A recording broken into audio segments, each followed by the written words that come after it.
రాష్ట్రంలో విద్యారంగ సమస్యలు పరిష్కారం చేయాలని కోరుతూ ఈ నెల 12న పాఠశాలలో ఇంటర్ కళాశాలల బంద్ నిర్వహిస్తున్నట్లు వామపక్ష విద్యార్థి సంఘాల నాయకులు తెలిపారు. వరంగల్లో వారు ప్రెస్ మీట్ నిర్వహించారు. రాష్ట్రంలో కార్పొరేట్, ప్రైవేట్ ఫీజుల దందా కొనసాగుతుందని, ఇప్పటికీ ప్రభుత్వం ఫీజుల నియంత్రణకు ఎలాంటి చర్యలు తీసుకోలేదని అన్నారు. విద్యా సంవత్సరం ప్రారంభమై నెల రోజులు గడుస్తున్నా ప్రభుత్వ పాఠశాలల్లో పుస్తకాలు కూడా పంపిణీ చేయలేదని ఫైర్ అయ్యారు. స్కూల్లో, కాలేజీలో ఎక్కడ సమస్యలు అక్కడే ఉన్నాయని, సమస్యల పరిష్కారం కోసం చేపడుతున్న బంద్ను విజయవంతం చేయాలని పిలుపునిచ్చారు.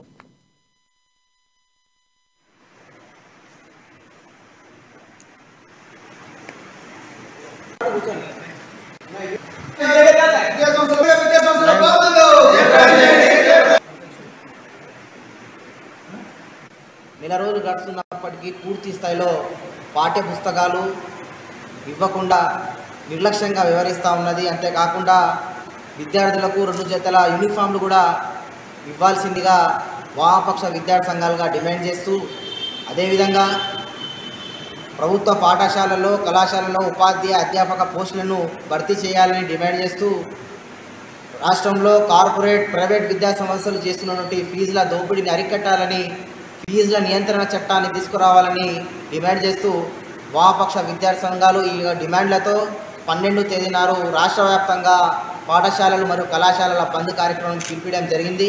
మరి ఈ కార్యక్రమానికి రాష్ట్రంలో, జిల్లాలో ఉన్నటువంటి ప్రైవేట్, కార్పొరేట్ విద్యా సంస్థల యాజమాన్యాలకు ఈ యొక్క ప్రెస్ మీట్ ద్వారా విజ్ఞప్తి చేస్తూ ఉన్నాం.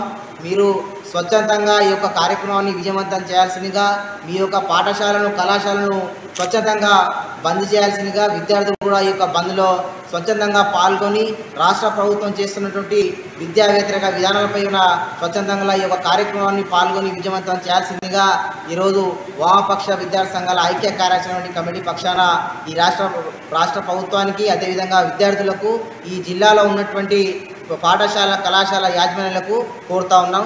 ఏఐఎస్బి ఈ బంద్